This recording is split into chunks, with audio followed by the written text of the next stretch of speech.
Hello YouTube, Triumph Guy here today, and I'm going to show you the location of a knock sensor on this Peugeot 208. It's a point to note, it's about the size of a 50p and about 5 or 6 of them stacked up. It's a circle with a bolt for it. So here's the engine, and essentially it's, if you follow the catalyst converter and go all the way that way, and it's round the back. So yeah, I'm going to see if I can get my eyes on the camera. It's actually underneath where these end, and it's about midway down the cylinder block. We'll torch that up. This has got a light on the end of it, but it's not great. You can see it doesn't really film well from here, so I want you just to have a look where that green cable is pointing, and then I'm going to try and get the phone around the back to be able to get a better look.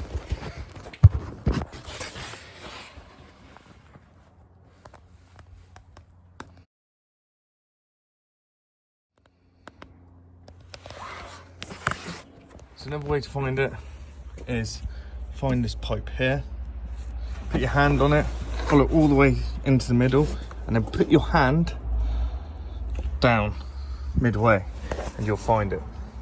So thanks very much for watching. My knock sensor is actually working fine. It's just one of the followers asked where it was. So if you've got any questions on any other sensor locations, hit me up and I'll make a video on it as soon as I can. If you check the playlist, there will be a playlist on all things maintenance on this 208. So anyway, please like and subscribe, and I'll see you in the next one.